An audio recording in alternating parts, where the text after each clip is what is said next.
Hello मित्रांनो, तर मागच्या व्हिडिओमध्ये आपण बघितलं की how to create a database आणि हाऊ टू यूज इट ते बघितलं. पण ह्या व्हिडिओमध्ये आपण बघणार आहोत डेटा टाइप्स काय असतात, ऑपरेटर्स काय असतात आणि कन्स्ट्रेंट काय असतात. त्याची थेरी हे लेक्चर असणार आहे. आपण जेव्हा क्रिएट टेबल करणार आहे त्याच्यामध्ये आपण हे सर्व जेवढे पण आपण आता शिकणार आहोत ते आपण म्हणजे data type, mainly data type आणि कन्स्ट्रेंट आपण यूज करणार आहोत. आणि ऑपरेटर आपण जेव्हा सिलेक्ट स्टेटमेंट आपण डेप्थ मध्ये आपण अंडरस्टँड करेल तेव्हा आपण ऑपरेटर्स यूज करणार आहोत. तर आपण बघू. तर फर्स्ट आहे डेटा टाइप्स. डेटा टाइप्स आपण काय यूज करतो, तर आपण आपल्याला पर्टिक्युलर व्हॅल्यू पाहिजे असते. म्हणजे आपल्याला एक टेक्स्ट हवं असतं किंवा न्यूमॅरिक व्हॅल्यू हवी असती, किंवा आपल्याला न्यूमॅरिक मध्ये पण आपल्याला ना कम्प्लीट नंबर हवा असतो, पॉईंटचा नंबर नको असतो. तर आपण हे डेटा टाइप्स मध्ये आपण डिफाईन करतो. तर पहिला डेटा टाइप काय आहे? न्यूमॅरिक डेटा टाइप्स. ह्याच्यामध्ये इंट आहे, डेसिमल आहे, फ्लोट आहे. डेसिमल आणि फ्लोट हे सेमच आहे ऑलमोस्ट. आणि इंट मध्ये काय आहे की आपण फोन नंबर 1 2 3 4 5 हे इंट मध्ये झालं. डेसिमल मध्ये आपण 99.99 एक्सेट्रा 99.99 हे झालं. आपण डेसिमल मध्ये डीबीएमएस मध्ये कसं करतो? डेसिमल म्हणजे लाईक प्रत्येक ह्याच्यामध्ये करतो. फॉर एक्झाम्पल डेसिमल आपण यूज करतो. तर पहिला जो नंबर इथं देणार आहे, म्हणजे सपोज मी जर इथं 10 दिलं तर ते डिजिट असणार आहे 10. म्हणजे हे जे 10 डिजिट असणार आहे. नंतर जर मी हे देणार आहे, सपोज मी 2 दिलं तर हे पॉईंट नंतरचे 2 व्हॅल्यू ते आपल्याला देणार, म्हणजे आपण पुट करू शकतो. तर हे असं डेसिमल मध्ये आपण डिफाईन करतो डीबीएमएस मध्ये. नंतर आहे ना फ्लोट आपण आहे ना मोर युजफुल असतं सायंटिफिक कॅल्क्युलेशन साठी. म्हणजे एकदम अॅक्युरेट कॅल्क्युलेशन आपल्याला लागतं तेव्हा आपण फ्लोट यूज करतो. नंतर आपण आता कॅरेक्टर असतो. कॅरेक्टर मध्ये पण आपण म्हणजे लाईक स्ट्रिंग मी जसं बोललो, तर कॅरेक्टर मध्ये पण आहे ना फिक्स टेक्स्ट असतं. म्हणजे hello where n is the length, म्हणजे एन म्हणजे लेंथ आहे. म्हणजे तिथं आपण जेवढी पण व्हॅल्यू देणार आहे तेवढ्या नंबर ऑफ कॅरेक्टरचं ते तेवढंच आपण लिहू शकतो, जास्त लिहू शकत नाही. तर म्हणजे कॅरेक्टर म्हणजे इथं फिक्स तेवढंच पाहिजे, तेवढंच एन लेंथ आहे ना तेवढंच पाहिजे. पण वायरकार मध्ये कसं माहितीये का, तुम्ही जर सपोज 10 लिहिलं एनच्या जागी, तर आहे ना ते 0 पासून ते 10 पर्यंत हे व्हेरी करू शकतो. आपलं इथून इथपर्यंत काही पण आपण लिहू शकतो. नंतर टेक्स्ट काय आहे की म्हणजे एकदम एकदम आहे ना लॉंग ब्लॉक्सचे जे टेक्स्ट असतं ते स्टोअर करण्यासाठी टेक्स्ट बॉक्स आपण वापरतो. नंतर डेट आणि टाइम, आणि म्हणजे डेटा टाइप्स काय, डेट अँड टाइमचं काय की ह्याच्यामध्ये आपण डेट जर आपण वापरलं डीबीएमएस मध्ये, हे आपण प्रॅक्टिकली पण बघणार आहोत की आपण हे कसं करू शकतो. तर आपण डेट 24/2024/8/25 तारीख 25 तारीख हे असं स्टोअर करू शकतो. टाइम काय, तर आहे ना ते टाइम आपल्याला डिफाईन करणं की टाइम काय आहे. नंतर डेट अँड टाइम म्हणजे तुम्ही बोथ पण आपण आहे ना एकाच ह्याच्यामध्ये हे करू शकतो की लाईक आपण जर आहे ना फॉर एक्झाम्पल आपण एक ऑर्डर ई कॉमर्स मध्ये आपण ऑर्डर मागवतो. जेव्हा आपण ते बाय करतो तर त्यांच्याकडे डेट जाते, टाइम जात, लोकेशन जात. तर ते हे ह्या डेटा टाइप मधून आपण त्यांना पाठवतो, बॅकएंडला हे करत असतो. तर ह्याच्यानंतर date and time data types नंतर बुलियन टाइप डेटा टाइप आहे. बुलियन मध्ये काय असतं, ट्रू अँड फॉल्स असतं, म्हणजे 0 अँड 1.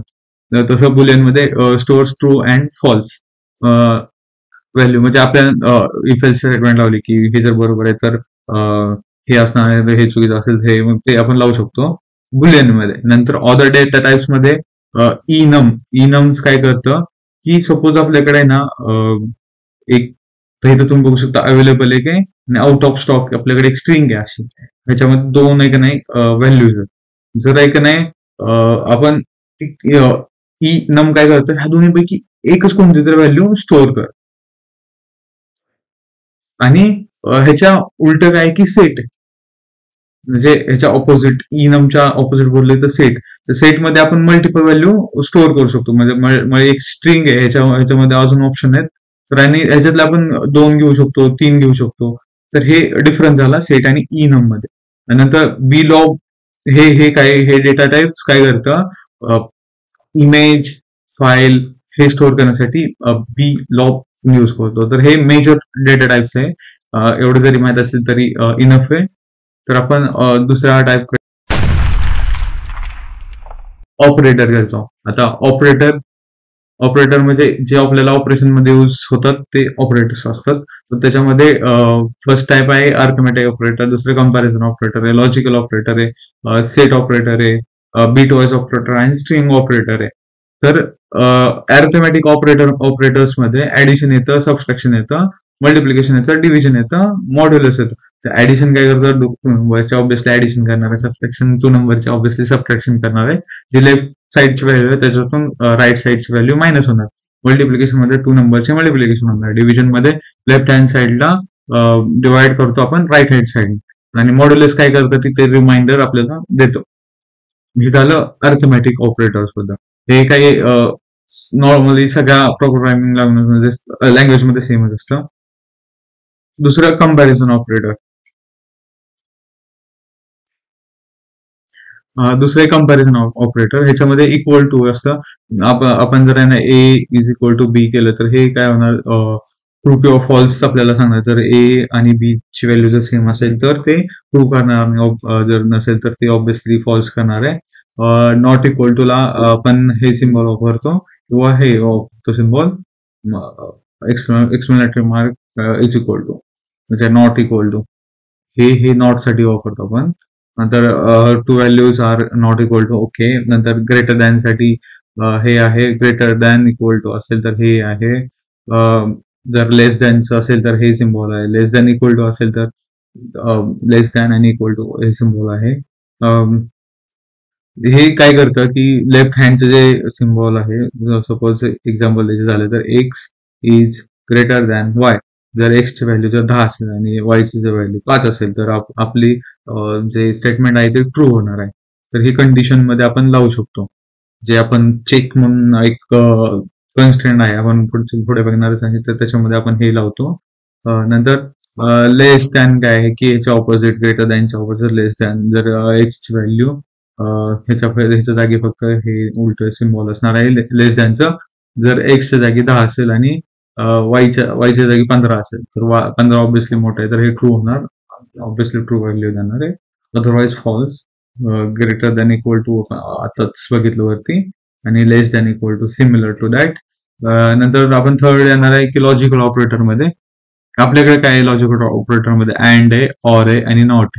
तर ही सिंपल, जर आपली दोन, म्हणजे आपण इथे एक स्टेटमेंट लिहिली आणि दुसरी एक स्टेटमेंट लिहिली आणि मध्ये जर आपण अँड ऑपरेटर लावलं, तर ह्या अँड ऑपरेटर काय करणार, जर हिथली व्हॅल्यू ट्रू असेल आणि हिथली व्हॅल्यू जर ट्रू असेल तरच ते ट्रू डिफाईन करणार आहे. Otherwise it will false. Okay.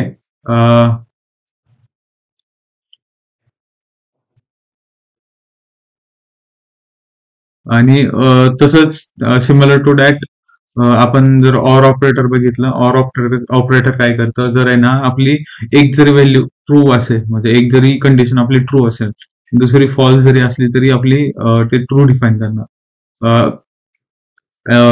आणि थर्ड आहे आपलं नॉट ऑपरेटर.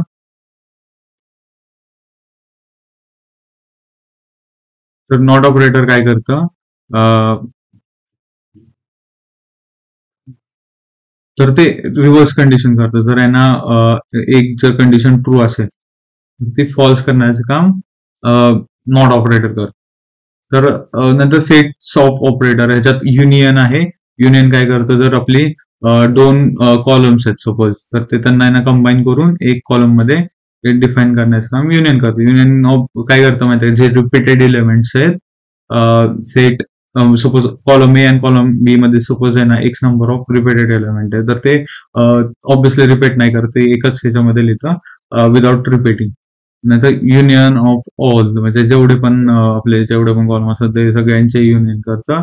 नंतर इंटरसेक्शन काय आहे की जर सपोज आहे ना तुम्हाला सर्कलच्या माध्यमातून सांगेल, हे जर सेट ए आहे आणि तर सेट बी आहे, तर जे मधलं इंटरसेक्शन आहे ते इंटरसेक्शन म्हणजे इथं जे कॉमन व्हॅल्यू आहे ते देण्याचं काम इंटरसेक्शन करतं.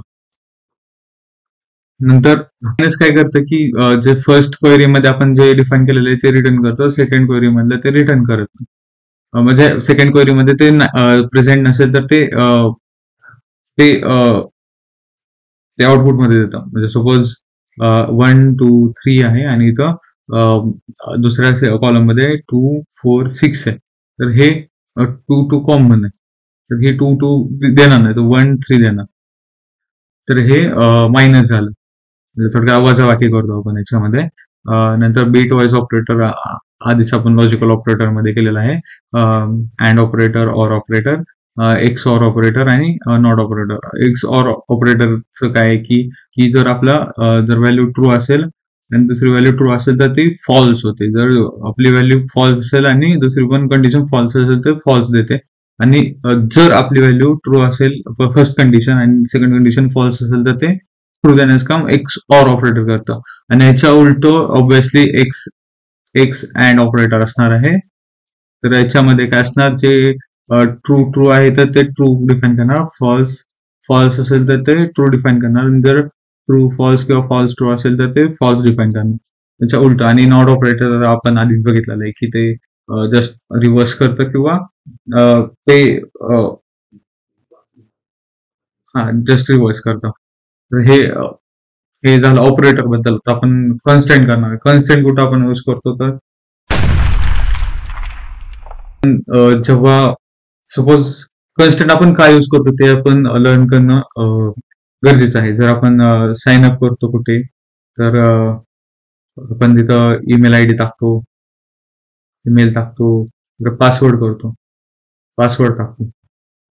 आपण एक नाही विचार करा ना तुम्ही, जर आपण जर एक नाही याच्यामध्ये जर डुप्लिकेट, जर आपण ह्याच्यासारखंच डुप्लिकेट जर ईमेल आपण टाकला आणि पासवर्ड जर टाकलं तर ते लॉग इन नाही व्हायला पाहिजे. तर त्यासाठी आपण आहे ना कन्स्टंट यूज करतो. तर there are different types of constant. तर इथे खाली दिल्याप्रमाणे नॉट नल कन्स्टंट आहे, युनिक व्हॅल्यू कन्स्टंट आहे, फॉरेन की कन्स्टंट आहे, कॉम्पोजिट कन्स्टंट आहे, डोमेन कन्स्टंट आहे, फॉरेन की कॉन्स्टंट आहे, चेक कॉन्स्टंट आहे, डिफॉल्ट कॉन्स्टंट आहे. तर नॉट नल काय करतं, जसं तुम्ही तर बघू शकता कोर्स नेम आहे आणि वायरकार 100 आहे, 100 कॅरेक्टर मध्ये. आणि नॉट नल काय करणार की ती जी व्हॅल्यू आहे, म्हणजे तिथं जे व्हॅल्यू असणार कोर्स नेम, ती नल नसली पाहिजे हे इन्शुअर करणं, हे नॉट नल कॉन्स्टंट.